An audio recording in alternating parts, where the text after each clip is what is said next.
Tribuners, kembali bersama saya Anissa Handayani dalam ngobrol-ngobrol di balik layar bersama Tribun Jakarta. Kali ini pembahasan kita akan sangat menarik nih karena akan membahas seputar obat tradisional atau yang biasa kita kenal dengan nama obat herbal. Obat herbal ini bukanlah menjadi hal yang asing bagi masyarakat Indonesia karena sebagai salah satu bentuk kearifan lokal dari masing-masing daerahnya. Ada banyak tumbuhan atau bahan di sekitar kita yang sering kita jumpai yang bisa diolah menjadi obat herbal hingga jamu, seperti beras kencur, temulawak, ginseng, jahe merah, dan masih banyak lagi tentunya. Tapi yang sekarang akan kita bahas seperti di judulnya, bisa nggak sih orang sakit sembuh kalau cuma konsumsi jamu dan obat herbal? Nah, untuk membahasnya, saat ini kita sudah terhubung bersama Dr. Ingrid Tania MSI, selaku Ketua Umum Perkumpulan Dokter Pengembang Obat Tradisional dan Jamu Indonesia. Halo, selamat sore dokter.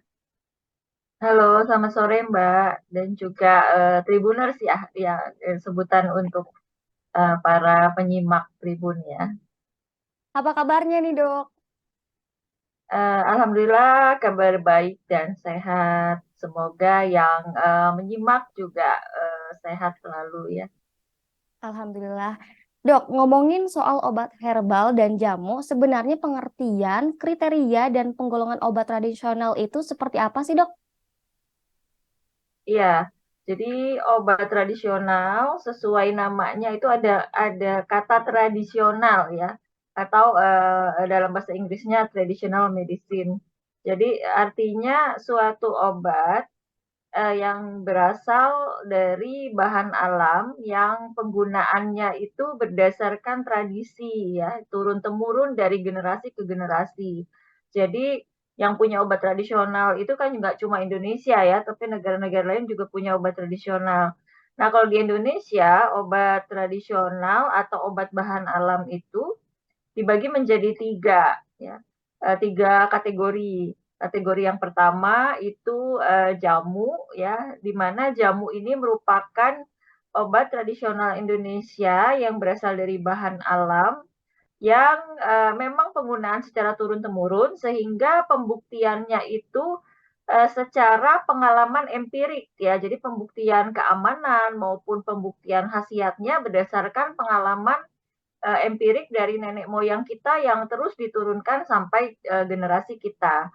Kemudian kategori kedua itu ada obat herbal terstandar, di mana obat herbal terstandar itu adalah tergolong obat bahan alam yang bisa saja memiliki riwayat tradisi, tapi bisa juga tidak memiliki riwayat tradisi, tetapi bisa merupakan hasil inovasi baru yang produknya dan bahan bakunya itu sudah terstandar dan pembuktian keamanan dan khasiatnya itu melalui penelitian praklinik ya atau uji praklinik. Nah, uji praklinik ini artinya uji pada hewan coba ya. Kemudian kategori ketiga adalah fitofarmaka, di mana fitofarmaka adalah obat bahan alam yang bisa saja memiliki riwayat tradisi turun-temurun juga, tetapi bisa juga tidak memiliki riwayat tradisi, tetapi sudah diteliti ya secara uji klinik ya atau penelitian klinik pada manusia. Jadi tidak hanya terstandar, tetapi juga sudah pembuktian keamanan dan khasiatnya sudah teruji secara klinis, artinya sudah diteliti pada manusia. Nah, itu tiga kelompok dari obat tradisional atau obat bahan alam Indonesia, Mbak.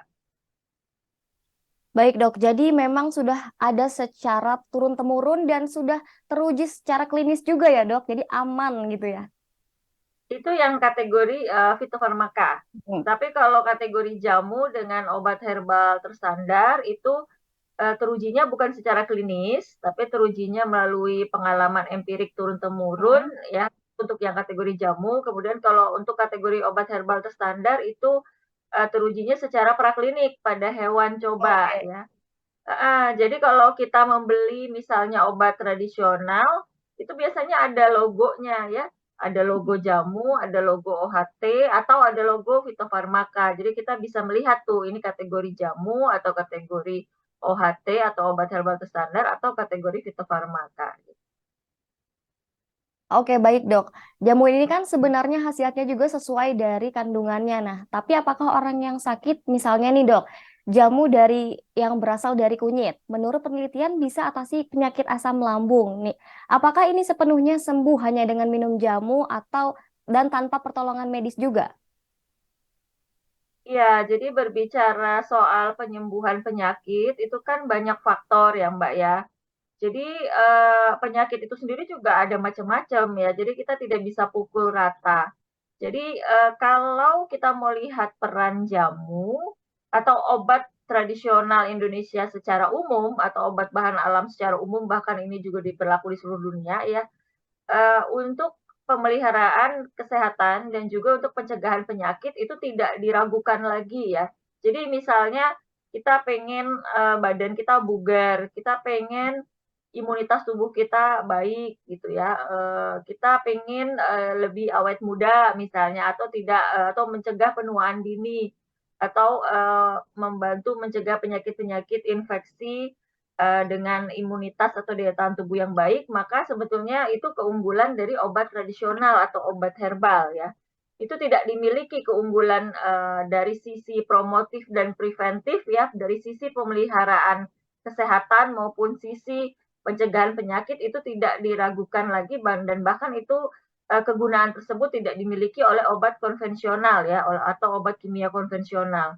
Nah, eee, untuk penyakit-penyakit tertentu, misalnya tadi Mbak menyebutkan, penyakit lambung ya, asam lambung atau penyakit MAH gitu ya, yang sifatnya, keluhannya berupa, keluhan yang ringan atau, artinya tidak ada kelainan organik ya, kelainan organik itu artinya tidak ada, kelainan pada organ lambungnya ya, misalnya tidak ada pendarahan, itu sebetulnya obat tradisional Indonesia ya atau misalnya kunyit, itu sudah terbukti memiliki, keamanan dan khasiat yang sangat baik pada penyakit, dispepsia ataupun penyakit MAH yang sifatnya ringan ya.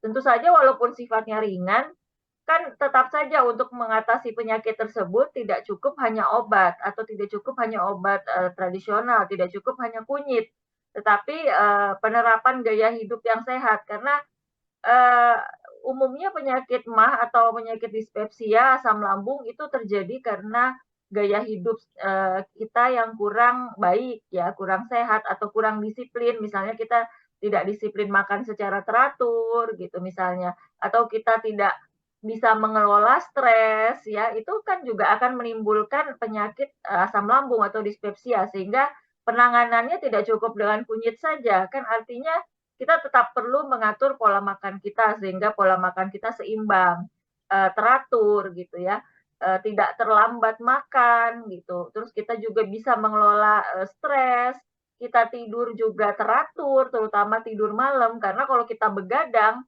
itu juga akan meningkatkan asam lambung. Jadi walaupun kita minum kunyit, tapi kita begadang, asam lambung tetap tinggi ya. Jadi penanganan suatu penyakit itu harus, secara menyeluruh ya, komprehensif. Kemudian kalau untuk penyakit-penyakit lain ya, penyakit yang tergolong berat, itu umumnya, kita tetap mengandalkan obat, konvensional ya, obat yang biasa diresepkan oleh dokter di puskesmas, di rumah sakit, misalnya di klinik.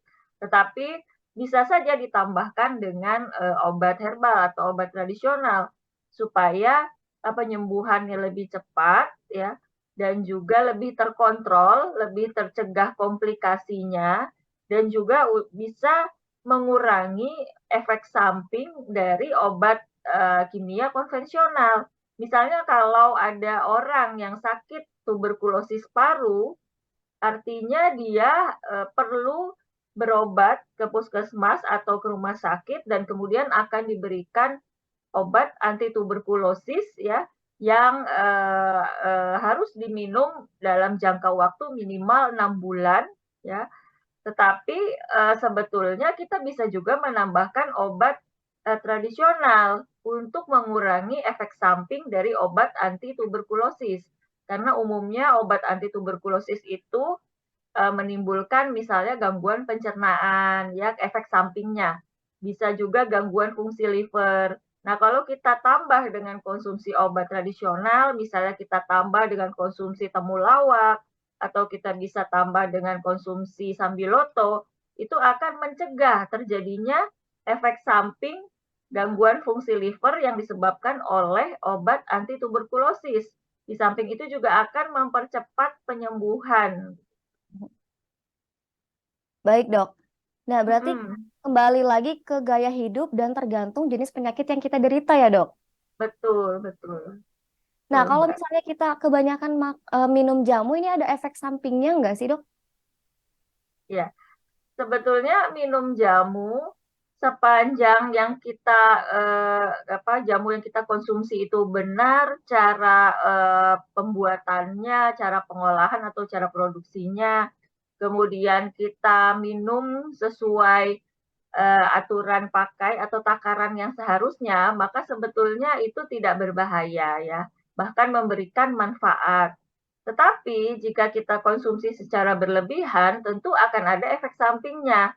Sama aja kalau kita minum air putih ya, air putih aja kan sebetulnya aman sekali ya, sangat aman. Tapi kalau kita konsumsi air putih misalnya 5 liter lebih gitu ya, itu bisa efek sampingnya ke jantung ya, beban jantung terlalu berat sehingga nanti akan terjadi gangguan pada jantung. Air putih saja bisa menimbulkan efek samping jika berlebihan ya.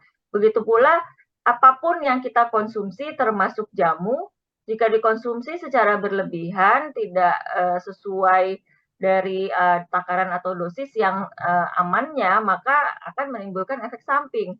Misalnya saya kasih contoh jamu segar gitu ya. Kita misalnya konsumsi jamu beras kencur atau jamu kunyit asam ya, atau yang lagi happening juga misalnya jamu bunga telang misalnya ya, yang warnanya cantik biru ungu itu kalau kita konsumsi lebih dari 4 kali dalam sehari, artinya lebih dari 4 gelas sehari, maka efek sampingnya biasanya timbul gangguan pencernaan. Misalnya perut kita jadi kembung ya, atau kita jadi diare, atau kita jadi mual, itu bisa saja ya. Jadi makanya kalau konsumsi jamu segar itu tidak lebih dari 4 kali sehari atau tidak lebih dari 4 gelas per hari. Itu Mbak. Baik, Dok. Lalu bisa nggak sih obat-obatan tradisional atau jamu ini dijadikan obat-obatan modern? Bisa saja. Jadi begini, banyak sebetulnya obat modern ya, sekitar hampir dari 50% obat modern itu sebetulnya berasal dari herbal atau berasal dari alam ya. Misalnya ada beberapa obat-obat kanker ya yang biasa untuk kemoterapi itu sebetulnya awalnya berasal dari tumbuhan ya, misalnya dari bunga Catharanthus rosea itu bisa jadi obat kanker. Kemudian obat diabetes mellitus metformin yang biasa diresepkan di puskesmas atau di rumah sakit itu berasal dari herbal namanya Galega officinalis. Jadi banyak sekali sebetulnya obat modern atau obat kimia konvensional itu awalnya berasal dari herbal ya. Cuma memang si herbalnya ini diambil atau diisolasi zat aktifnya atau senyawa aktifnya, kemudian diperbanyak secara sintetik di laboratorium, sehingga itu nanti menghasilkan obat kimia konvensional atau obat kimia modern. Adapun kalau obat herbal yang betul-betul herbal bukan obat kimia konvensional itu bisa dikembangkan misalnya menjadi bentuk sirup ya, itu ekstraknya misalnya dalam bentuk sirup atau ekstraknya dalam bentuk tablet, kaplet, kapsul, itu kan sebetulnya pengembangan secara modern ya, sehingga praktis kita konsumsi, tetapi isinya tetap merupakan ekstrak yang berisi zat-zat aktif yang alami yang berasal dari tumbuhan, tidak disintetik, tidak diperbanyak secara sintetik. Itu kalau obat herbal yang betul-betul herbal ya. Tapi kalau obat kimia konvensional yang tadi saya ceritakan yang berasal dari tumbuhan itu melalui proses isolasi ya, kemudian isolasi dari zat aktifnya maksud saya, kemudian diperbanyak secara sintetik di laboratorium. Itu bedanya. Baik, Dok. Jadi diperbarui, jadi dikolaborasi dan diinovasikan ya, Dok. Bisa, betul. Dok, ini ada beberapa orang yang salah kaprah nih dalam mengartikan obat herbal atau tradisional. Ada juga yang biasanya dikaitkan sama tradisi, misalnya dukun, tabib, dan lain-lain, tanpa harus ke dokter. Itu gimana menurut dokter? Iya, iya. Sebetulnya kan itu kebiasaan zaman dulunya ya, awalnya ya. Karena kan dulunya itu belum ada dokter sehingga orang biasa berobatnya ke dukun misalnya. Tapi sekarang kan pengembangan ilmu pengetahuan akhirnya melahirkan profesi yang dinamakan dokter ya, dan itu melalui proses ilmiah ya, melalui proses ilmiah. Artinya dokter itu menempuh pendidikan secara formal ya, minimal misalnya 5-6 tahun dengan segala keilmuan dan keterampilan yang teruji sehingga bisa mengobati atau menata laksana pasien ya. Nah, sebetulnya kita tidak bisa melarang ya, memang banyak orang, yang masih percaya dukun misalnya ya, itu kita tidak bisa, melarang gitu ya, tetapi, setidaknya kita bisa menghimbau ya, jika, kita sakit maka, cobalah berikhtiar dengan, cara-cara yang, mungkin terlebih dahulu kita mencoba yang masuk akal dulu gitu ya. Yang Hmm. bisa dinalar gitu ya dengan, rasio kita ya, dinalar secara rasional maka, sebaiknya kita, berikhtiar melakukan, proses pengobatan dengan, cara-cara itu tadi yang bisa dipertanggungjawabkan secara ilmiah gitu. Itu yang saran yang bisa saya berikan. Tetapi kalau misalnya kita berharap dukun itu misalnya memberikan, tambahan pengobatan dalam arti kita sudah tahu, misalnya beliau ini memberikan tambahan pengobatan yang aman ya, misalnya dengan tambahan doa-doa, kan itu tidak masalah. Jadi kadang-kadang kan dukun konotasinya negatif ya, tetapi tidak selalu negatif. Kalau dukunnya itu bisa memberikan tambahan pengobatan, melalui doa misalnya ya, atau, memberikan tambahan, tanaman obat ya, herbal itu, tentu boleh-boleh saja, tetapi kembali lagi, perlu dikonsultasikan juga dengan dokter ya, sehingga ketika kita berikhtiar, dengan misalnya berobat ke dokter juga, kita mendapatkan obat, konvensional, kemudian nanti dikombinasi misalnya herbal dari, dukun dari sukunya dia gitu misalnya, itu bisa dikombinasi secara aman. Jadi kita minta petunjuk dokter juga, "Dok, ini saya, mau mau mengkonsumsi, herbal A," misalnya yang berasal dari, bisa disebutkan gitu ya, berasal dari daun apa atau akar apa, itu disampaikan kepada dokternya sehingga nanti bisa diatur atau bisa di-manage bagaimana konsumsinya. Apakah misalnya dikonsumsinya sebelum makan yang si herbalnya, kemudian nanti obat kimia konvensionalnya sesudah makan, ya jadi bisa diatur seperti itu. Atau bisa diatur jarak minumnya misalnya 1 jam antara minum obat herbalnya dengan minum obat kimia konvensionalnya, gitu Mbak. Baik, Dok. Tadi kan di awal dokter bilang kalau obat herbal ini menjadi pelengkap ya, menjadi bisa meredakan efek samping dari obat medis. Nah, apakah obat Mhm. herbal ini bisa dikategorikan sebagai pertolongan pertama atau pelengkap, Dok? Nah, itu kembali lagi tergantung apa gangguan kesehatan yang kita Mm-mm. alami, ya. Jadi, misalnya nih kalau kita, mengalami, batuk, ya, pilek, meriang, demam, baru sehari apa 2 hari apa 3 hari, maka itu pertolongan pertama sebetulnya bisa dengan herbal saja, ya. Dan umumnya, dengan herbal saja itu bisa reda, ya. Atau kalau misalnya kita ada keluhan, tiba-tiba kita diare misalnya, tiba-tiba kita sakit mah gitu ya, baru sehari, 2 hari, 3 hari, kita sebetulnya bisa dengan herbal juga ya. Artinya itu menjadi pertolongan pertama, Iya. sepanjang memang kita benar cara mengkonsumsi herbalnya dan itu bisa saja, sembuh ya keluhan kita dalam waktu 3 hari atau dalam waktu seminggu itu bisa, hilang atau tidak dirasakan lagi. Nah, tetapi, ada juga kan penyakit-penyakit yang perlu pemeriksaan lebih lanjut ya. Misalnya nih kita batuk, udah minum herbal tapi, misalnya setelah 3 minggu batuknya nggak reda-reda misalnya, setelah konsumsi herbal selama 3 minggu.